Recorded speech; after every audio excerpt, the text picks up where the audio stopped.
Let's hear to the reading of the word, first from the book of Deuteronomy, followed by Mark Gospel.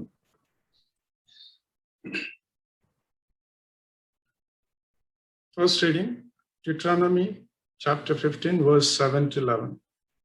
If among you one of your brothers should become poor in any of your towns within your land that the Lord your God is giving you, you shall not harden your heart or shut your hand against your poor brother, but you shall open your hand to him and lend him sufficient for his need, whatever it may be. Take care lest there be an unworthy thought in your heart, and you say, the seventh year, the year of release is near, and your eye look grudgingly on your poor brother, and you give him nothing, and he cry to the Lord against you, and you be guilty of sin. You shall give to him freely, and your heart shall not be grudging when you give to him, because for this the Lord your God will bless you in all your work and all that you undertake, for there will be never cease to be poor in the land. Therefore, I command you, you shall open wide your hand to your brother, to the needy, and to the poor in your land. The word of the Lord. Thanks be to thee, O God.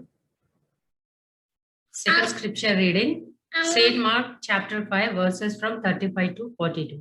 ఆయన ఇంకనూ మాటలాడుచుండగా సమాజ మందిరపు అధికారి ఇంట నుండి కొందరు వచ్చి, నీ కుమార్తె చనిపోయినది, నీవిక బోధకుని ఎందుకు శ్రమ పెట్టుదు అనిరి. యేసు వారు చెప్పిన మాట లక్ష్య పెట్టక, భయపడకుము, నమ్మిక మాత్రం ఉంచుమని సమాజ మందిరపు అధికారితో చెప్పి, పేతురు, యాకోబు సహోదరుడు యోహాను అను వారిని తప్ప మరి ఎవరినైనాను తన వెంబటి రానియక సమాజ మందిరపు అధికారి ఇంటికి వచ్చి వారు గొల్లుగా నుండి చాలా ఏడ్చుచు ప్రలాపించుచు నుండుట చూచి, లోపలికి పోయి మీరేల గొల్లు చేసి ఏడ్చుచున్నారు, ఈ చిన్నది నిద్రించుచున్నదే కాని చనిపోలేదని వారితో చెప్పాను. అందుకు వారు ఆయనను అపహసించిరి. అయితే ఆయన వారినందరినీ బయటకు పంపివేసి ఆ చిన్నదాని తల్లిదండ్రులను తనతో ఉన్న వారిని వెంటబెట్టుకొని ఆ చిన్నది పరండి ఉన్న గదిలోకి వెళ్ళి ఆ చిన్నదాని చేయి పట్టి, తల్లి తాకుమి అని ఆమెతో చెప్పెను. ఆ మాటకు చిన్నదాన లెమ్మని నీతో చెప్పుచున్నానని అర్థం. వెంటనే ఆ చిన్నది లేచి నడవసాగింది. ఆమె 12 సంవత్సరముల ప్రాయము గలది. వెంటనే వారు బహుగా విస్మయముందిరి. The word of the Lord. Thanks be to thee, O God. It's a time to share our testimonies. I invite all the members who are with us. Almighty God, our loving Heavenly Father, we give you thanks, praise, and glory for what you are in our lives, O Lord. God, as your body, as your members belonging to you, have gathered in your name to give you thanks and praise. And as we have prayed together, Lord, we are sure and we do believe and affirm that you are going to answer our prayers. Accept these our prayers and supplications and continue to bless us and guide us. Lord, we also commit this meditation into your hands. As we meditate upon your word, Lord, speak to us. Lord, our Master, enlighten our minds and hearts so that, Lord, your word would bear fruit in our hearts and in our lives. Lord, I pray and commit each and every person in a very special way. Lord, speak to them, strengthen them, and guide them for your glory. In Jesus' name I pray. Amen.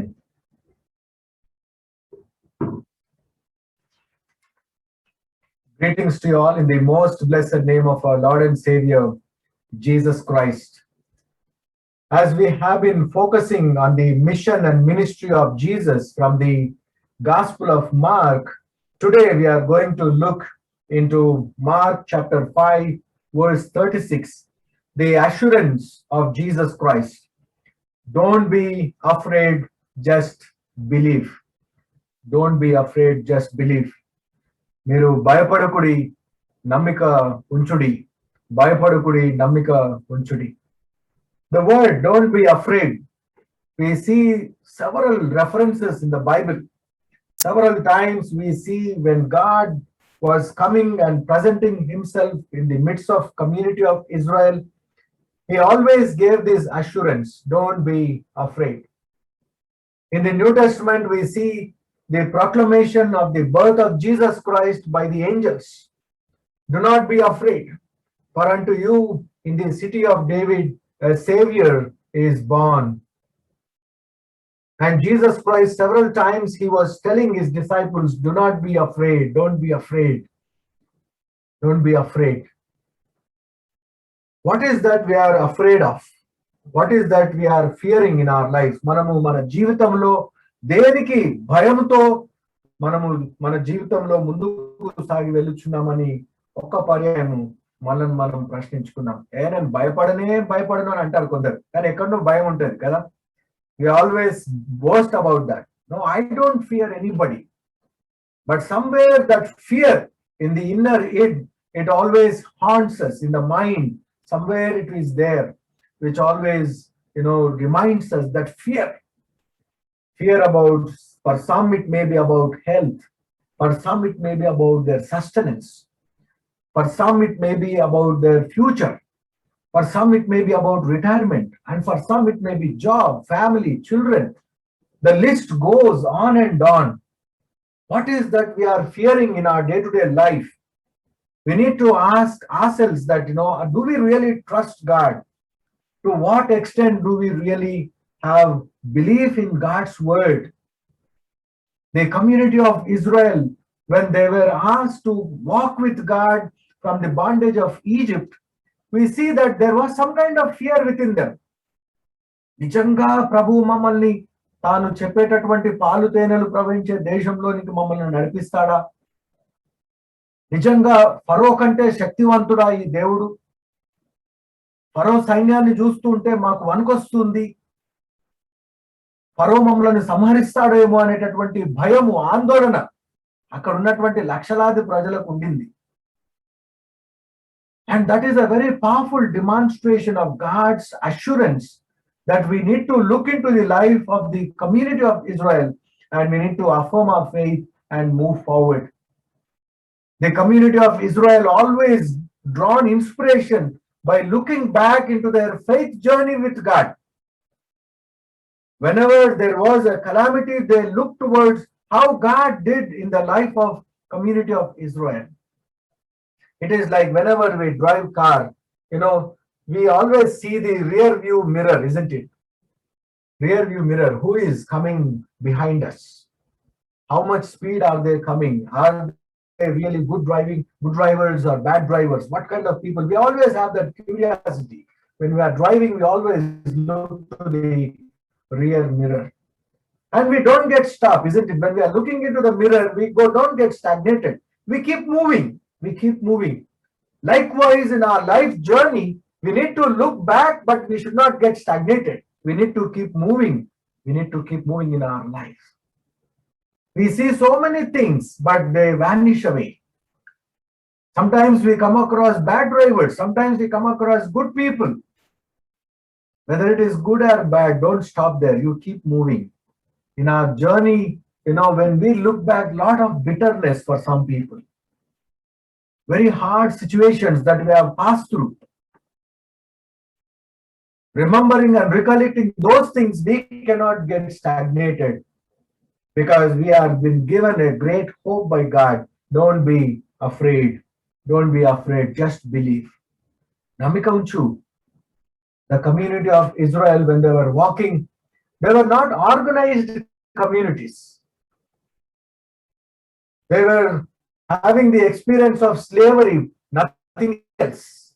They only know to do hard work and labor. They do not know how to fight, how to talk. They do not know how to resist. But God was with them. He was walking with them. Whenever there was enemies who were chasing them, God took care of that. Pharaoh and his chariots were drowned in Red Sea waters. And when there were enemies who were coming forward from Jericho and from Philistine land, God took care of those situations. When it comes to their sustenance, there was no food availability in the wilderness. God has given them an amazing food. Today we sang in the Telugu song, Aila Sainyamulaku Adhipati ayina Yehova Mannanu ichi వారిని పోషించాడు. He provided food from heaven. He gave food from heaven. What a blessing it is. When there was scarcity of water, God took care of that water. In Arizona, we are fearing that there may be a scarcity of water in the near future. The depletion of the reservoirs, the depletion of stored water, no source of rains. All these create some kind of commotion and fear about how the life would be after 5 years, how the life would be after 10 years. When it comes to our own family situation, we fear for so many things. But ultimately, when that situation we have to face, God is taking care of those situations. Whenever there is fear, we always pray. And when the fear is gone, we forget to pray. And here God is reminding us that, do not be afraid. You need to believe. How do we demonstrate that we believe in God? How do we demonstrate? Let us look into 3 aspects today, that how one can demonstrate their belief in God. The first one we are going to look is generosity and God's blessings. And the second one is seeking strength in prayer. And the third one is demonstrating his authority over sickness and death. In these aspects, as believers, we need to believe and have faith, and we need to demonstrate those things in our life. It is not just for telling or saying, yes, I believe in God, but your day-to-day works, your day-to-day conversation should demonstrate in your day-to-day life about whom you believe in and whom you trust. We read the Old Testament reading from the book of Deuteronomy. You may turn your Bibles to Deuteronomy, ద్వితీయోపదేశ కాండం 15వ అధ్యాయం 7 నుంచి 11 వచనాలు చదవగా విని ఉన్నాం. Deuteronomy chapter 15. There we see that God is giving commandment to the community of Israel. There are so many commandments, and one particular commandment is God is speaking about generosity towards your neighbor. Generosity towards your neighbor. In chapter 15, verse 10, it says, give generously to your slaves who are redeemed on the 7th year, and do so without a grudging heart. Giving to a slave, you should not grudge. Giving to a servant, you should not grudge. Giving to people, you should not grudge. Sometimes we do hear those conversations. మేము ఎంతో ఇస్తున్నాం, మాకు ఎవరేం చేశారండి? ఇవ్వడానికే దేవుడు నిన్ను ఏర్పాటు చేసుకున్నాడనే సత్యాన్ని మర్చిపోకూడదు. నిన్ను తలగా పెట్టాడనే విషయాన్ని నీవు మర్చిపోకూడదు. You are here to bless others. The call of Abraham, the promise which God gave to Abraham, that you would be a blessing to many. You are here to give others. What a privilege it is to be at the side of giving. We always have greater joy in receiving, isn't it? That is the worldly nature. But as God's children, we need to demonstrate this belief in God, that we believe in a God who gave us so much, who gave his life for us. We believe in God where he has given his life for us. Therefore, we are ready to give everything for God's sake. We need to be prepared to give up everything. That is how you need to demonstrate your faith in God. It is very hard, isn't it, to give. Giving is something that you are claiming the promises of God. How much do you give when you are asked to give to somebody? We are very good in giving the leftovers, isn't it? Sometimes even leftovers also we don't get that manassu to give or share. We think of tomorrow, day after tomorrow we can eat later, or save it for future. And then it may be food, whether it may be some goods, whether it may be provisions, whatever it is. How much do we give?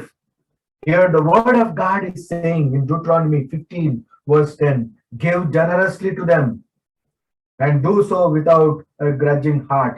Then because of this, the Lord your God will bless you in all your work and in everything you put hand to do. చేతులు దేని మీద పెడితే అది ఆశీర్వదించబడుతుంది అని చెప్తున్నాడు.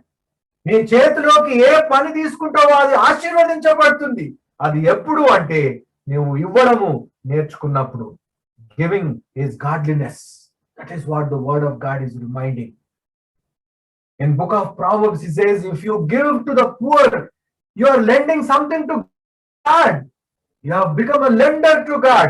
What a blessing it is. Not to forget the poor. That means not to forget the needy around us. Not to forget the helpless people around us. In Telugu, we use two particular words. One is for poverty, pedarikam. It is very much a Telugu word. Pedarikam ante lemi. పేదరికంలో పుట్టడం, లేమితో జీవించడం. It is something utter poverty, helpless situation. Another one is Sanskrit word which is called daridram. దరిద్రం. చాలా సార్లు మనం ఈ word వాడుతూ ఉంటాం. హిందీలో అయితే దలిందర్ అంటారు. ఇది సాంస్క్రిట్ రూట్ వర్డ్ నుంచి డిరైవ్ చేయబడినటువంటి వర్డ్ దరిద్రం. దరిద్రం అంటే ఎవరంటే ఆలోచన, మన దరిద్రపు ఆలోచనలు అంటాం. వాడ దరిద్రపు కొట్టోడు అంటారు. ఒకరిని నెగటివ్ గా కన్వర్ట్ చేసేటప్పుడు దరిద్రుడు అంటారు. అన్ని ఉండి కూడా లేకుండా జీవిస్తుంటారు చూడు, వాడు దరిద్రుడు, పేదవాడు కాదు. Having everything and pretending as though that I don't have anything, that is called దరిద్రం. Not having anything or helpless situation, not having access is పేదరికం. Where do you stand? దేవుడు అన్నిచ్చాక కూడా కొందరికి దరిద్ర బుద్ధులు ఉంటాయి కదా, చాలా దరిద్రం. అటువంటి వాడు చదువుతుంటే మనకు కూడా ఆ దరిద్రం వచ్చేస్తుంది, అలవాట్లు వచ్చేస్తాయి. Sometimes when we associate with such kind of people, we also, get influenced with that, withholding everything. During Jesus' mission and ministry also, one incident happened. A woman comes and consecrates Jesus with alabaster oil. In Matthew and Mark, Matthew chapter 26, in Mark chapter 14, we come across this incident.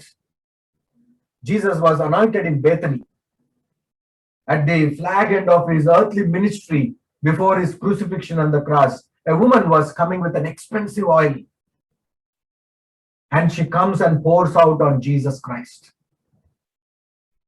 What did the disciples do? What did they talk? You can read in your Bibles. They were saying, this is so expensive. Why for Jesus? This can be sold and given to poor. The same incident is recorded very clearly, more elaborately in John's Gospel chapter 12, Yohan Suvarta 12వ అధ్యాయం. There, Judas Iscariot name is mentioned. He's saying, this is like a 1 year's wage. How can she just give to Jesus? We can sell this and share to the poor. And further it says that it is not only that sharing with the poor. It was reminded that Judas Iscariot wanted to make money. He was not a sincere man in the eyes of God. He was not a sincere man in the eyes of God. He wants to draw money from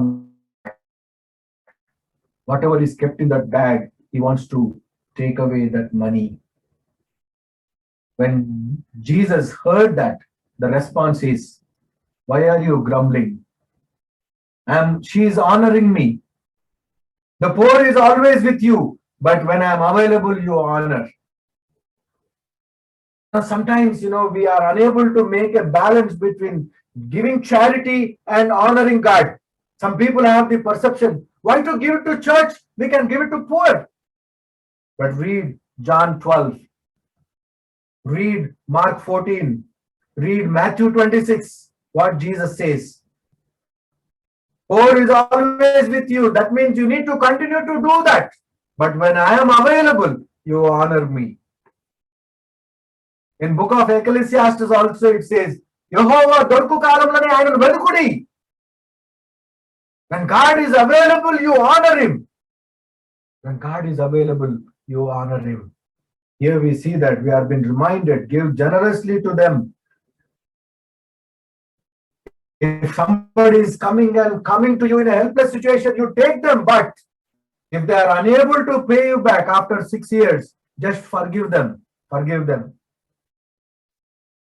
The word of God says, after 6 years, if somebody is unable to return you something, you just waive it. In the 7th year, you need to forgive them. And further, if anything they lack, you need to give them back. Are you living and demonstrating with this belief in the word of God? You need to give generously. Sometimes we are unable to forgive our own family members for property matters. When it comes to sharing the wealth, ఒక్క inch తక్కువైనా కూడా కష్టమే. ఎక్కడికెలా జరిగి కడతారండి? మనకి ఇచ్చిన భూమి కదా ఇది. ఇది మనది కదా. నాకు ఇచ్చినటువంటి భూమి. 10 తులాలలో ఒక్క చిన్న గ్రామంలో ఒక భాగం ఒకరికి ఎక్కువ పోతే కూడా చాలా బాధ అనిపిస్తుంది. అది ఎవరు కాదు, మన వాళ్ళే. అక్క చెల్లెళ్ళు అన్నదమ్ముల మధ్యలోనే విభేదాలు, వైరం. We can't take up if somebody is getting little bit more gold than us when it is distributed among our families. We can't forgive. We can't forget that.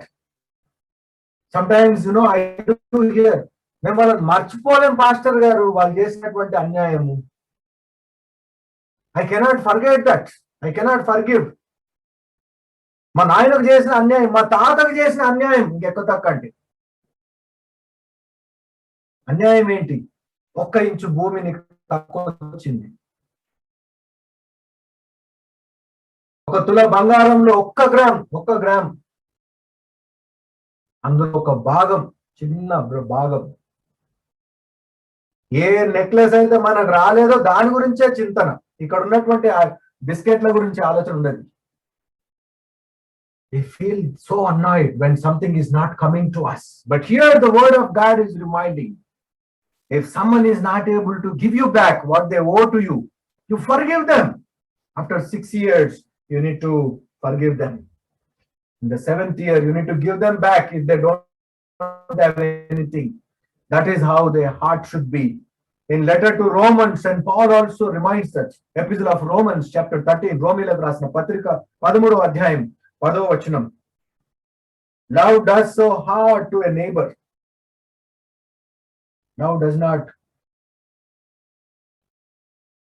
Therefore, love is the fulfillment of the law. Love is the fulfillment of the law. When you have love, you learn to give. You don't calculate. You don't do all those things. నిజమైనటువంటి ప్రేమ ఉన్నప్పుడు నీవు దేవుని యొక్క ఆజ్ఞలను నెరవేర్చినటువంటి వాడవు అవుతావు. You are fulfilling the law of God by demonstrating the love. That is how you demonstrate your belief. The second aspect that we are going to see is Acts of the Apostles. అపోస్తల కార్యముల గ్రంథం 4వ అధ్యాయం. Acts of the Apostles, chapter 4, verses 23 to 31. Here the early church is demonstrating their faith in Jesus Christ in an unfavorable circumstance. The authorities have called Peter and John, and they were threatened, saying that not to talk about Jesus Christ. You are not supposed to proclaim Jesus. You are not supposed to witness Jesus. You cannot pray in the name of Jesus. You cannot gather in the name of Jesus. But here, after coming back from the Sanhedrin Council, we see that the believers were praying again. They were praying again. And on the release, Peter and John went back to their own people and reported all that the chief priests and elders had said to them. When they heard this, they raised their voices together in prayer to God. All the believers, what they are asked by the law of the land. But again, they are having a lot of courage. They have set aside all the threats, the life threat, survival threat. And here they are demonstrating their belief in Jesus Christ. And further, we see that in verse 29, Apostala Karyamuల గ్రంథం 4:29, 4:29వ వచనం. Now, Lord, consider their threats and enable your servants to speak your word with great boldness. That is their prayer. If I was there to pray, I would have said, Lord, get rid of these Roman emperors. Lord, get rid of this Pharaoh, Herod. Get rid of these rulers. But the believers were praying, Lord, give us courage. Give us courage so that we would overcome any threat. That means the priority in their life is only to witness Jesus Christ. That is how the early church was demonstrating their faith. Praise be to God, we don't have that situation today. You are free to talk about Jesus today. You are free to worship Jesus today. You are free to witness Jesus today. Sometimes we do hear about now and then threats. What sort of threats? It may be related to our life, our job, or about our family, or about the community. No matter whatever it is, these are all the worldly threats. They cannot take your soul into their hands. Your soul is very much in the hand of God. నీ ఆత్మ దేవుని దగ్గర ఉన్నదని విశ్వసించాలి. శరీరమును మాత్రమును హింసించేటటువంటి మనుషులకు మీరు భయపడకూడదని వాక్యం చెప్తుంది. నీ హృదయమును నరకములో పడద్రోయగల శక్తి గల వానికి మాత్రమే మీరు భయపడుడి. You fear the one who has authority on your soul to be casted in eternal fire. That is Lord. That is the name Jesus. To this name alone you fear, but don't fear anything. Do not be afraid, for to us a Savior is born in the city of David. You need to seek strength in the prayer so that you would speak boldly and witness about Jesus Christ to demonstrate your belief in God. Coming to the third one, demonstrating the authority over sickness and death. That much trust in sickness and in death. Other day I was reading in Quora a question from a woman. My husband met with an accident and both of his legs got amputated. Advise me how to leave my husband and how to relieve myself with the responsibility of my daughter. These are the questions. This is how people are thinking today. It is a thought process of the worldliness. Where did the promise go in sickness and in health? When it is joyous occasion, okay, my husband is good, my wife is good. When sickness comes, people want to run away. They want to break the promise which they have exchanged in the presence of God. The sanctity of matrimony or the marriage is at stake. The relationships which were united in the presence of God are taking the unholy turn. Sometimes people don't want to be unified in the presence of community.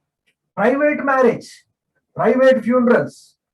We don't want to witness. We don't want to be obligated by the society because we are free beings. That is what some people use their exercise their freedom. In sickness and in health. Do you trust God the same way in sickness and in health?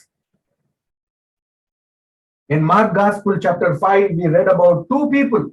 One is a woman who was suffering for long years. She has been going to so many doctors, medical experts of the time. She might have wasted a lot of money. That is what Luke Gospel writer says about the same incident in Luke's Gospel. Because Luke is a physician, he knows What kind of physicians were in the first century or during the time of Jesus? What kind of medicine was available and how people were exploiting this woman who was suffering with bleeding. And this woman in chapter 5, we see from verse 9 onwards. No, sorry, it is from verse 21 onwards.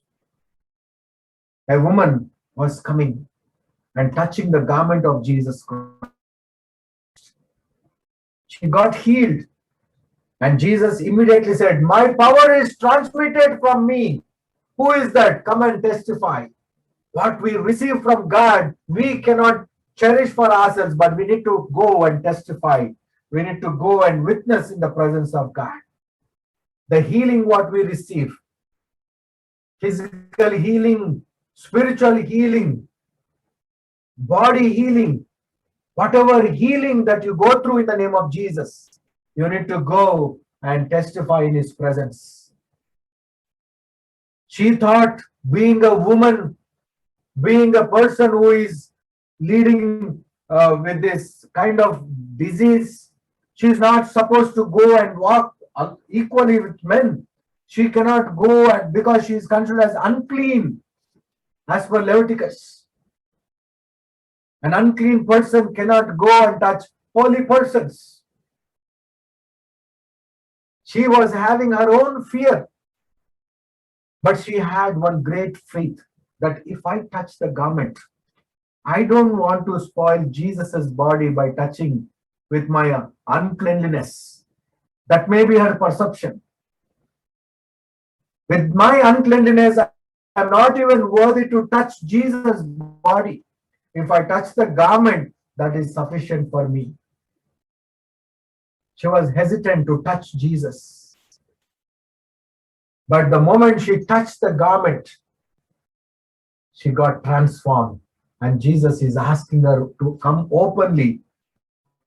You are no more unclean. Your sins are cleansed. Your body is cleansed. You are a purified person. Come and testify. Come and testify. When we touch Jesus, when we experience Jesus, the confidence that he gives us, the boldness to go and affirm that Jesus has authority over every sickness. Every sickness is healed. And therefore, we need to submit to the authority of Jesus. That is our belief. That is our belief. That is how you need to demonstrate your belief. Yes, I believed in Jesus. I prayed. And then I have received this. This is my testimony. We have heard testimonies today, isn't it, in the church? And the second person is a girl child's father, Jairus. He is a synagogue leader. He is coming to Jesus. 4 things he was doing. You may turn your Bibles to Mark Gospel, chapter 5, verses 35 onwards. And before that, this incident, Jairus was coming to Jesus Christ. He was coming, and in verse 22, we see that. Then one of the synagogue rulers named Jairus came there. Seeing Jesus, he fell at his feet. ఆయన యేసు ప్రభు యొక్క పాదముల మీద పడ్డట్టుగా చూస్తూ ఉన్నాం. He prostrated, fall at the feet of Jesus Christ. That means in the Eastern cultures, Oriental cultures, it is a demonstration of submitting yourself. కాళ్ళ మీద పడడం అంటే submitting yourself. Do you really submit yourself to Jesus' authority? When you say that I am a believer of Jesus Christ, how are you expressing that you submit and surrender to Jesus Christ? Sometimes it is very hard to kneel and pray. Sometimes we pray saying that, God, you know my situation. We lie down in bed and pray. Sometimes we feel restless if somebody is saying 1 minute more. In family prayers, children are very smart. They'll say, Mommy, if you pray, it is too long. Let daddy pray. so that it is very short. Amama, you don't pray. Very long prayer. I don't like long prayers.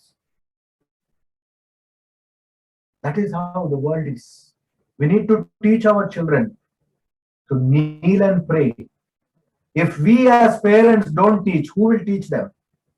If we as Sunday school teachers, if we don't teach, where the teaching goes? We need to teach our children to kneel and pray. Join their hands and pray. Close their eyes and pray. During our childhood days, if we open our eyes, our parents used to hit us. Our church elders used to point us. Why did you not close your eyes and pray? Why did you not kneel and pray? But nowadays, as parents, if somebody points our children, we don't like it. Don't like the person. మీరు మీ పిల్లలకు చెప్పుకోండి మా పిల్లలే దొరుకుతారు ఎప్పుడు మీకు. That is how we feel that we are defending our children. But we are failing to teach them. We are failing to teach them how to impart a spiritual discipline. If somebody is coming and teaching good things, we don't like it. That is the world today. The parents are going to the extent of even changing the schools. If their child is not comfortable in the school, we say that teacher is not good. Then immediately we change the school. If children are coming and complaining about teachers, we are going and arguing with teachers. That is the world we live in. In our childhood times, if teacher is complaining to us, what was the answer from our parents? మాదాకి ఎందుకు చేస్తారండి, మీరే deal చేసేయండి. We are giving you every right. Hit him, hit her. We don't have any problem to mold them. After parents, teacher takes the responsibility. But nowadays, as parents, we don't like that. No, who is teacher? We are paying fees. We are giving her salary. And the same attitude we are teaching to our children. And in the children, the attitude has become like they're not going to school. They behave like customers at school. They're pretending as customers at teachers, as though teachers are living at their mercy. This is the attitude we need to teach to demonstrate our submissiveness to God. If somebody is teaching, to thank them. Thank you for correcting my child. Thank you for teaching that. Don't withdraw. If we are failing, at least our neighbors are able to point at our children's behavior. Here, the father is coming. Jairus, a synagogue ruler, a very popular man, a wealthy man probably, an educated man of the time. Look, what is he doing? He is not mindful of his status. He is not mindful about his social background. He is just coming and prostrating at the feet of Jesus Christ. What is the second thing that he is doing? In verse 23, and pleaded earnestly with him. He is pleading. Earnestly, he is pleading. He is pleading. Ayah. He is humbling himself in such a way that he is literally, earnestly means begging. He is begging Jesus Christ that have mercy on my child. He recognized that Jesus Christ is having the authority on life. He is a Jewish person. We do not know to what extent the Jewish community was believing in Jesus Christ.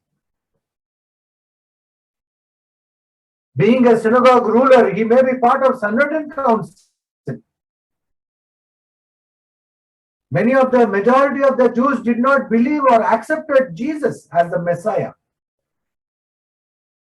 And this man, when Jesus enters into this territory of Jewish towns, he is coming and he is begging earnestly, requesting for the holy earnestness. You need to request Jesus. How are you requesting Jesus? How are you begging Jesus? One is prostrating yourself, submission. Second thing is constantly praying, constantly be in prayer. How much prayer time do you spend every day? And the third thing, what he is asking is in verse 25, second part, please come, put your hands on her. Please come and put your hands on her. There was another Roman centurion. His prayer was different. My servant is sick. Just say a word. That was his faith.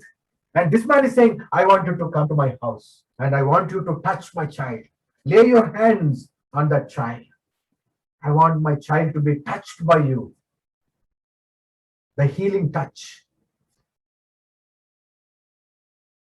Have you ever invited Jesus? Have you ever asked, Lord, touch me? Let me experience your hand. Did you ask in your prayer? Did you beg in your prayer? This man is inviting Jesus, begging, please come and put your hands on her. And the fourth one is that he is asking with total confidence. She would be healed and she would live. When you come, when you touch her, I am sure she would receive healing and she would live. A father's prayer for daughter. A father's role or responsibility to take care and protect the children.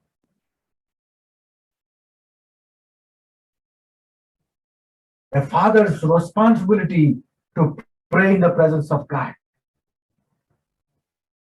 Last week we celebrated Father's Day, isn't it?